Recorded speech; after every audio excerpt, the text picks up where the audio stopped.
الحمد لله وكفى وسلام على عباده الذين اصطفى خصوصا على سيد الرسل وخاتم الأنبياء محمد المصطفى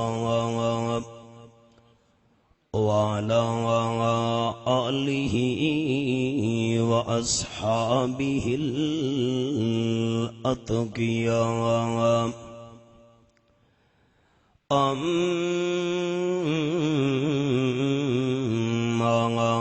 بعد فأعوذ بالله من الشيطان الرجيم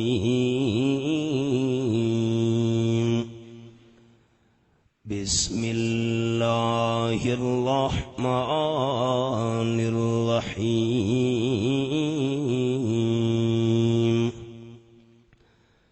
قل أعوذ برب الفلق من شر ما خلق ومن شر غاسق إذا وقب ومن شر النفاثات في العقد ومن شر حاسد إذا حسد بسم الله الرحمن الرحيم قل أعوذ برب الناس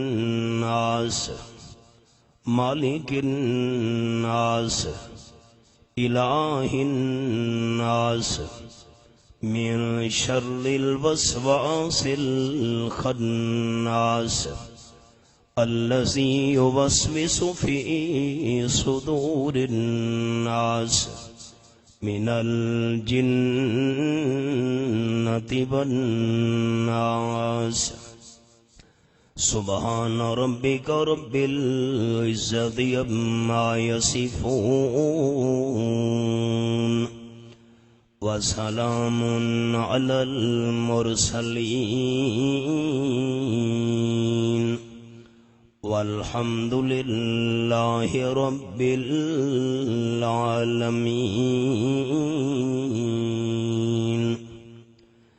إن الله وملائكته يصلون على النبي يا أيها الذين آمنوا صلوا عليه وسلموا تسليما درود شریف اللهم صل على محمد وعلى آل محمد كما صليت على إبراهيم وعلى آل إبراهيم إنك حميد مجيد اللهم بارك على محمد وعلى آل محمد كما باركت على إبراهيم وعلى آل إبراهيم إنك حميد مجيد انتہائی قابل عزت و احترام ذی قدر علماء کرام ذی وقار سامعین بزرگوں بھائیوں دوستوں عزیز ساتھیوں جامع المعقول والمنقول استاذ العلماء حضرت مولانا عبد الوارث صاحب رحمت اللہ تعالی علیہ کے قائم کردہ اس صدقہ جاریہ جامعہ مدنیہ میں برادر مکرم جناب حضرت مولانا مفتی ابو عکاشہ گل بادشاہ صاحب نے جس قرآن مجید کے درس کا آغاز آج سے چند سال قبل کیا تھا، آج اسی سلسلہ کی تکمیل بحمدہ تعالی ہو رہی ہے۔ میں اپنے بھائی سٹیج سیکریٹری صاحب کی خدمت میں انتہائی ادب و احترام سے گزارش کروں گا کہ میری حیثیت صرف ایک ناقل کی ہے۔ اس کا کیا مطلب؟ کہ جو کچھ میں نے اپنے استاد حضرت شیخ جاجروی رحمہ اللہ، اپنے محترم استاد حضرت نیلوی صاحب رحمہ اللہ اور اپنے استاد شیخ التفسیر حضرت مولانا قاضی عصمت اللہ صاحب رحمہ اللہ، اور جو کچھ میں نے حضرت شیخ پنج پیر ان کی خدمت میں رہ کر اور دیگر اساتذہ کرام کی خدمت میں رہ کر جو کچھ حاصل کیا، میں آسان انداز میں خلاصے کے طور پر یہ چیزیں عوام کے سامنے بیان کر دیا کرتا ہوں۔ نہ میں عالم ہوں اور نہ مجھے عالم ہونے کا دعویٰ ہے۔ میں اپنے 20 سال الحمدللہ مجھے ہو چکے دورہ تفسیر پڑھاتے ہوئے، اور ہر سال دورہ تفسیر میں ابتداً ساتھیوں کو یہ عرض کر دیا کرتا ہوں کہ میری حیثیت صرف ایک ناقل کی ہے۔ جو کچھ اساتذہ کرام سے حاصل کیا آسان انداز میں شرکاء کے سامنے پیش کر دینا، بس یہ بھی اللہ کریم کی توفیق سے ہے۔ وما توفیقی الا باللہ علیہ توکلت و الیہ انیب۔ دورہ تفسیر کے اندر تو ہوتا ہے علمی انداز، کیونکہ سامنے علماء کرام کی اکثریت ہوتی ہے، لیکن میں آج کی اس نشست میں عوامی انداز میں سادہ سی چند باتیں ان قرآن مجید کی آخری 2 سورتوں کے متعلق آپ کی خدمت میں عرض کرنا چاہوں گا۔ مبارکباد بھی پیش کرتا ہوں حضرت مفتی صاحب کو۔ مجھے بڑی خوشی ہوئی جب انہوں نے یہ بتایا کہ شہر کی مختلف مساجد کے اندر انہوں نے باقاعدہ درس قرآن مجید کا سلسلہ شروع رکھا ہوا ہے، اور یہی محنت کا انداز ہے رئیس المفسرین سند المحدثین حضرت مولانا حسین علی رحمت اللہ علیہ وہاں بھچروی اور ان کے شاگردان رشید کا۔ میں دعا کرتا ہوں کہ رب العالمین آئندہ اس سلسلہ کو بھی اپنے فضل و کرم سے جاری و ساری رکھے۔ عوام دوست ذرا غور کریں، علماء کرام تو سب کچھ جانتے ہیں، واقف ہیں ان تمام باتوں سے۔ جب تاجدار دو عالم صلی اللہ علیہ وسلم نے اپنی دعوت کا آغاز کیا تو مکہ میں 2 فریق ہو گئے۔ ایک آپ صلی اللہ علیہ وسلم کی دعوت کو علل اعلان ماننے والے، اہل ایمان، مسلمان، مومنین، آپ جو بھی نام دیں، اور دوسرے علل اعلان مخالفت کرنے والے جن کو آپ کفار کا نام دیں، غیر مسلموں کا نام دیں، آپ کی مرضی۔ تو خلاصہ کیا نکلا؟ ایک ماننے والوں کی جماعت جنہوں نے علل اعلان دعوت توحید کو مانا، صحابہ کرام رضوان اللہ تعالی علیہم اجمعین، اور دوسری جماعت جنہوں نے علل اعلان انکار کیا، مشرکین مکہ، کفار مکہ۔ جب آپ صلی اللہ علیہ وسلم ہجرت کے بعد مدینہ طیبہ تشریف لائے تو ایک تیسری خطرناک جماعت پیدا ہو گئی۔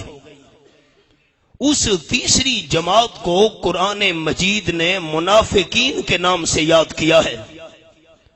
اوپر سے کلمہ پڑھنے والے، آپ صلی اللہ علیہ وسلم کی صحبت اور محفل میں بیٹھنے والے، آپ کے پیچھے نمازیں ادا کرنے والے، جہاد کے سفر میں آپ صلی اللہ علیہ وسلم کے ساتھ بظاہر شریک ہونے والے، لیکن ان کے دل کے اندر کفر کی بیماری موجود تھی۔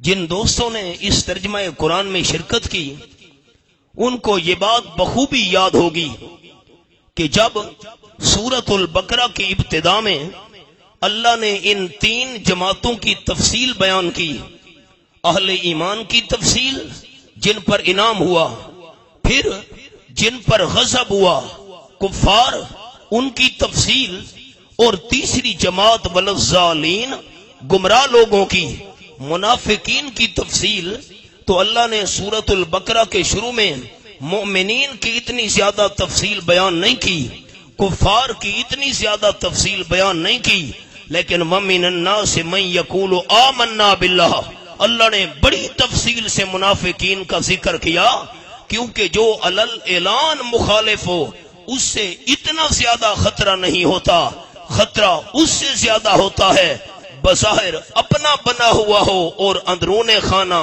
باطنی طور پر مخالف اور دشمن ہو۔ اب اگلی بات، جو مدینہ طیبہ کے اندر یہودی رہتے تھے، ان کے پاس اقتدار تھا، دولت تھی، اور مسلمانوں کے 2 قبیلے اوس اور خزرج، یہ جب مسلمان ہوئے تو یہ یہودیوں کے تابع بنے ہوئے تھے۔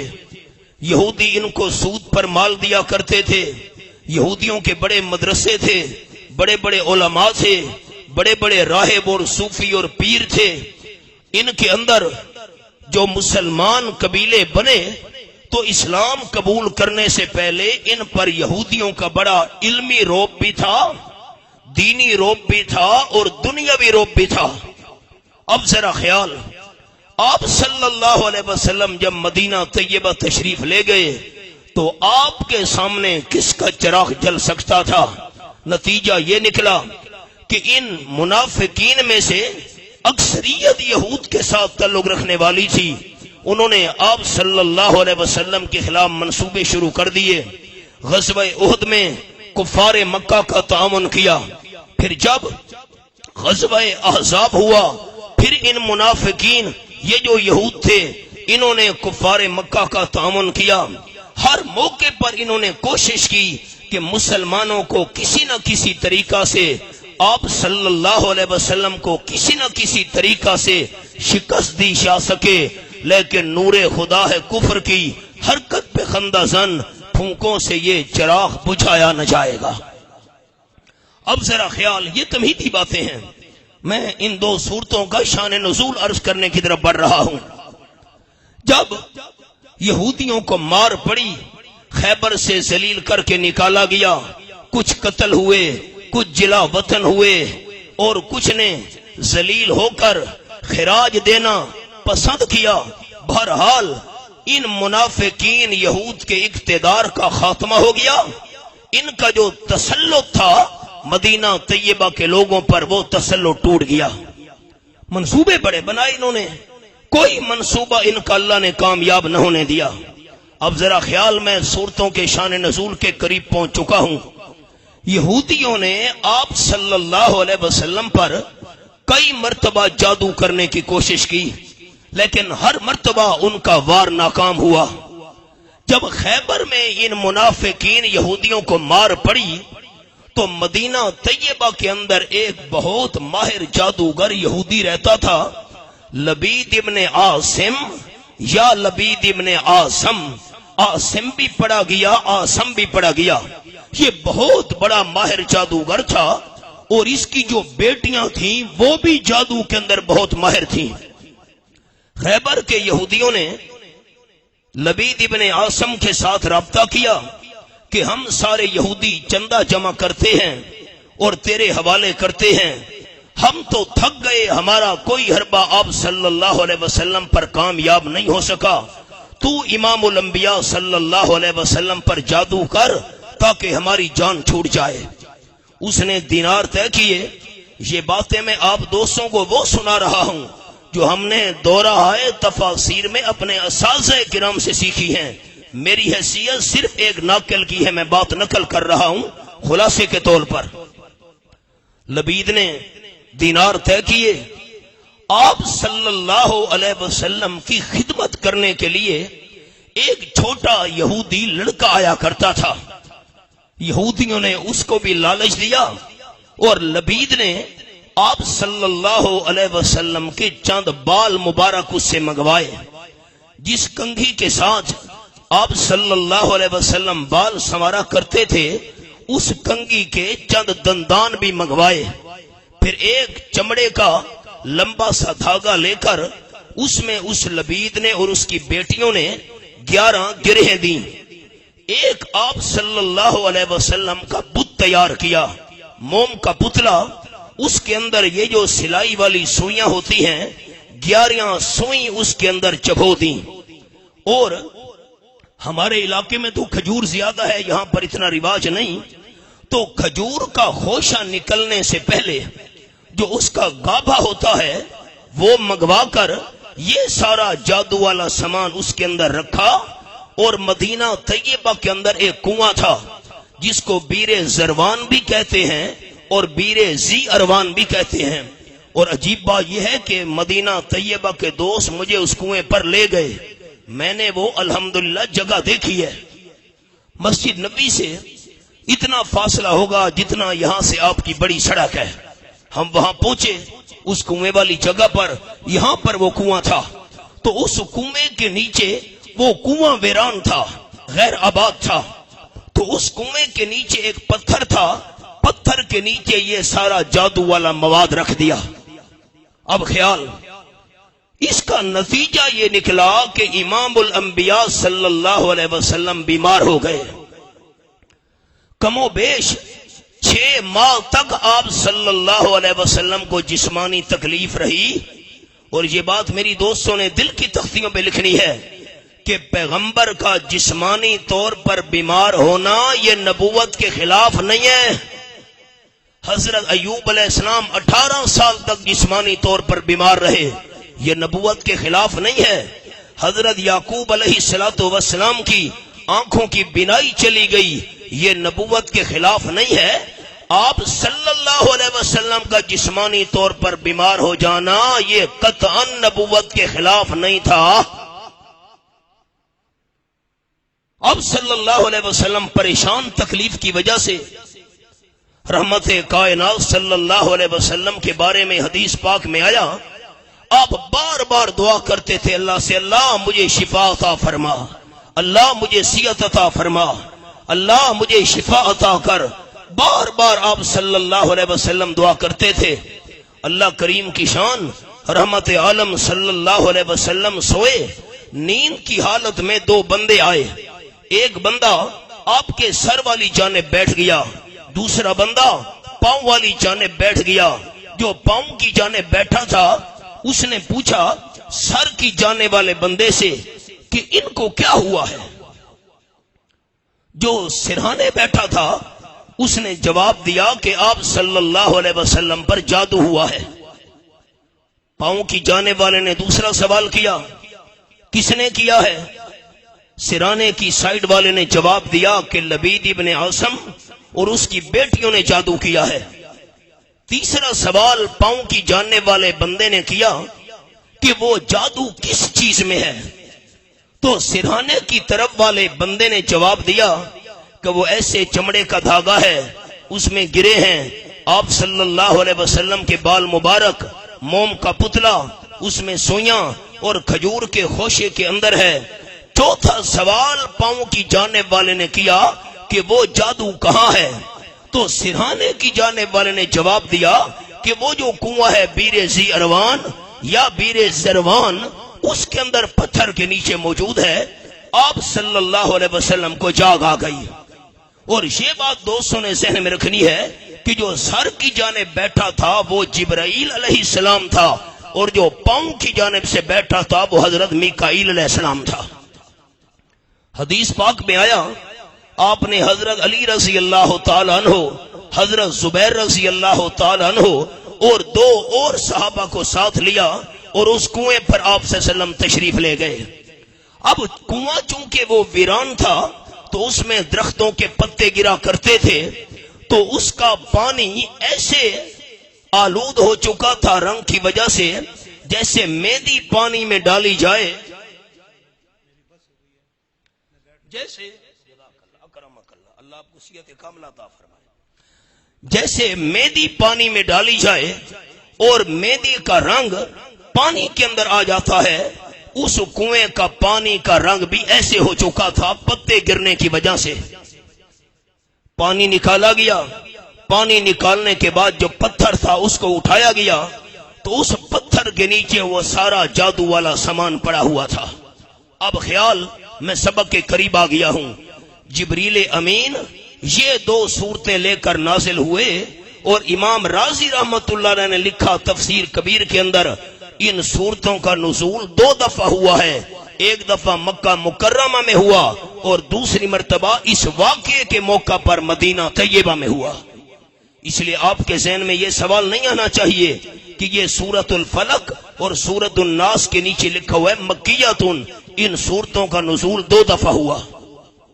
جبریل امین نے یہ صورتیں پڑھنا شروع کی تو پہلی سورت کی 5 آیات ہیں اور دوسری سورت کی 6 آیات ہو گئیں 11، اور اس چمڑے کے دھاگے کے اندر گرہ بھی لگی ہوئی تھی 11۔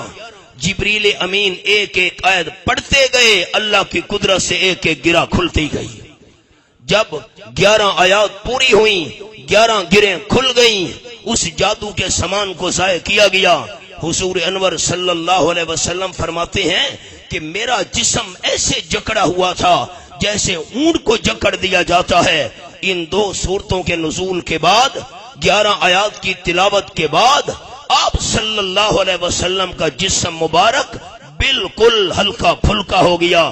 اللہ نے اپنے فضل و کرم سے ساری جسمانی تکلیف دور کر دی۔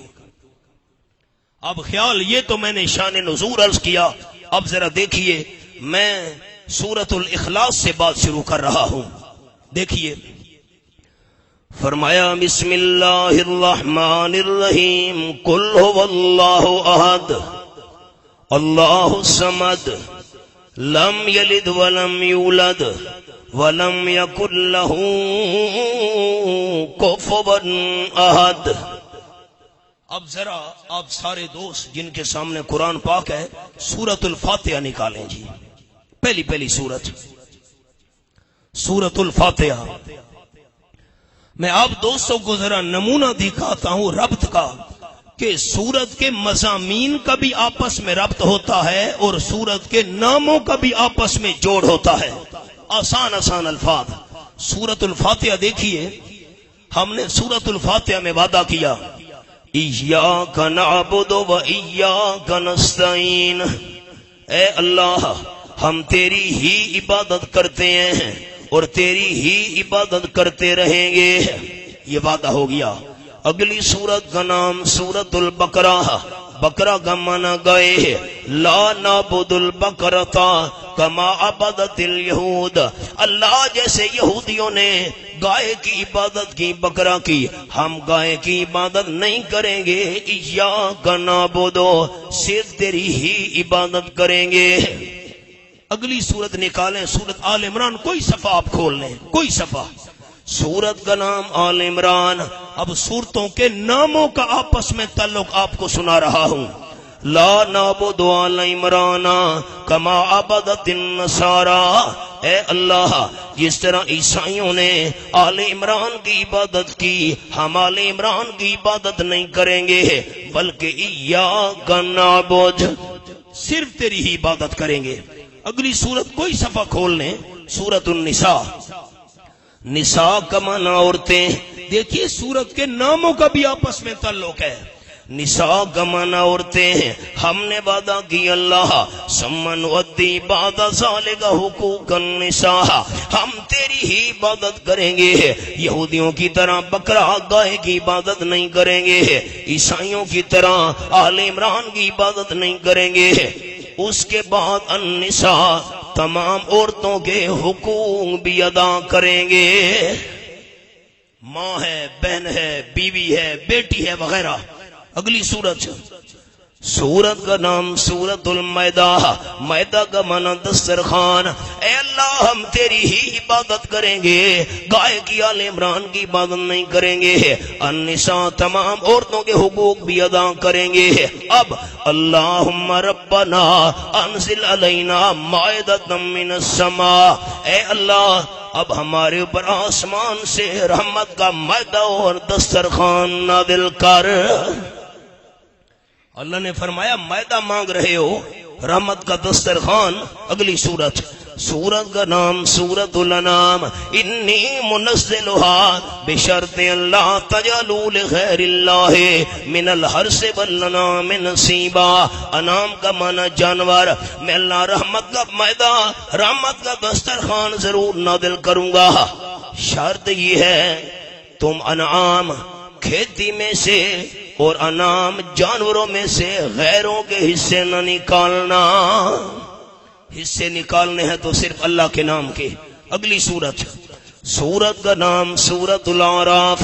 ساتھی میری طرف دیکھیں، اعراف وہ مقام ہے جو جنت اور جہنم کے درمیان ہوگا، نہ جنت والا مزہ ہوگا نہ جہنم والی سختی ہوگی۔ اس میں وہ لوگ رہیں گے جن کی نیکیاں اور گناہ برابر ہوئے ہیں۔ اللہ کریم نے فرمایا رحمت کا مائدہ دسترخوان مانگنے والوں، میں اللہ رحمت کا مائدہ نازل کروں گا، انعام جانوروں میں سے غیروں کے حصے نہ نکالنا۔ صرف مائدہ نہیں، میں اللہ تمہیں اعراف سے نکال کر جنت بھی داخل کر دوں گا۔ اگلی سورت، کوئی صفحہ کھول لیں، سورت الانفال، نفل کی جمع، مال غنیمت۔ دشمنان اسلام سے جہاد ہوا، ان کا مال قبضے میں، مال غنیمت اعراف سے نکال کر جنت میں داخل کروں گا۔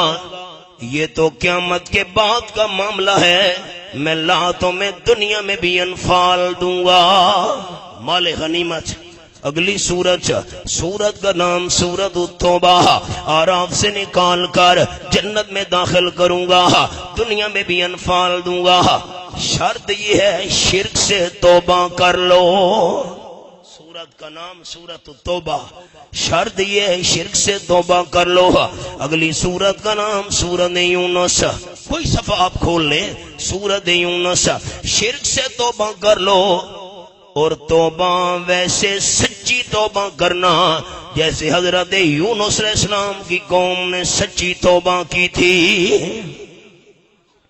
اگلی سورت، سورت کا نام سورت ہود، حضرت یونس علیہ السلام کی قوم کی طرح شرک سے سچی توبہ کرنا اور مسئلہ وہ ماننا جو ہود علیہ السلام نے بیان کیا تھا۔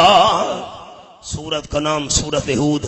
اگلی سورت، سورت کا نام سورت یوسف، یہ مسئلہ جو ہود علیہ السلام نے بیان کیا تھا، اتنا اہم مسئلہ ہے توحید کہ یوسف علیہ السلام یہی مسئلہ جیل میں بھی بیان کر رہا ہے۔ اگلی سورت کا نام ہے سورت الرعد، رعد فرشتے کو کہتے ہیں۔ فرمایا یوسف علیہ السلام جیل میں یہ مسئلہ توحید بیان کر رہا ہے، رعد فرشتہ آسمانوں پر یہی مسئلہ بیان کر رہا ہے۔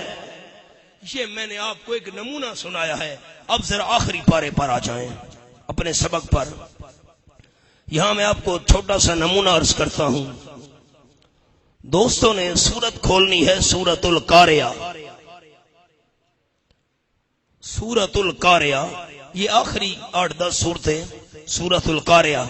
اب ذرا میں آخری صورتوں کا بھی آپ کو نام کا تعلق بتا دوں کہ نام کا کیا تعلق ہے، پھر ہمارے سبق والی 2 صورتیں آ رہی ہیں۔ قاریہ کا معنی دل کو ہلا دینے والی، قیامت کا نام ہے قاریہ، اور اگلی صورت کا نام ہے التکاثر، کثرت کی خواہش، ہائے مال زیادہ ہو، دنیا زیادہ ہو، پیسہ زیادہ ہو، اولاد زیادہ ہو۔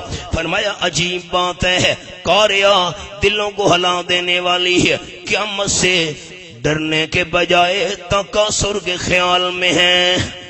قیامت سے نہیں ڈرتے، تکاثر، ہائے مال زیادہ ہو، ہائے دنیا زیادہ ہو، ہائے جائیداد زیادہ ہو، تکاثر سے، قاریہ سے ڈرنے کے بجائے ہے تکاثر کے خیال میں ہے۔ پھر والعصر، زمانہ گواہ ہے، نقصان اٹھائیں گے جیسے ہو مزہ چغلی لگانے والوں نے نقصان اٹھایا۔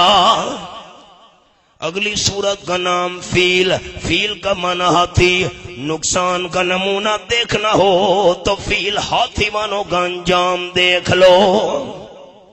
اگلی صورت کا نام قریش، کمال ہے، فیل ہاتھی والوں کا انجام دیکھ کر قریش نے پھر بھی عبرت نہیں پکڑی۔ ربط سنے، ربط ناموں کا کیا تعلق ہے؟ فیل ہاتھی والوں کا انجام دیکھ کر قریش نے پھر بھی عبرت نہیں پکڑی۔ وَيَمْنَعُونَ الْمَاعُونَ، عام استعمال کی چیزوں سے روک رہے ہیں۔ کمال ہے، ہاتھی والوں کا جملہ خیال سے سنیے گا، لطف آئے گا انشاءاللہ۔ فیل ہاتھی والوں کا انجام دیکھ کر قریش نے پھر بھی عبرت نہیں پکڑی، معاون سے روک رہے ہیں۔ میرے پیغمبر یہ روکتے رہے، میں آپ کو کوثر دے کر رہوں گا۔ سورت کا نام سورت الکوثر، یہی کوثر پڑھ کر ان پر فتویٰ لگاؤ، قل یا ایھا الکافرون، یہی کوثر پڑھ کر فتویٰ لگاؤ، قل یا ایھا الکافرون۔ جب تم یہی کوثر پڑھ کر فتویٰ لگاؤ گے قل یا ایھا الکافرون، اللہ کی نصرت آئے گی، اذا جاء نصر اللہ۔ اور نصرت کا نمونہ دیکھنا ہو تو ابو لہب کا انجام دیکھ لو، سورۃ تبت یدا ابی لہب۔ نصرت کا نمونہ دیکھنا ہو ابو لہب کا انجام دیکھ لو، میں اللہ کریم نصرت کروں گا، ابو لہب کا انجام دیکھ لو۔ لیکن خیال احباب، میں اللہ آپ کے دشمنوں کو تباہ کروں گا، نصرت کروں گا جیسے ابو لہب کو تباہ کیا۔ شرط یہ ہے اپنے اندر اخلاص پیدا کر لو۔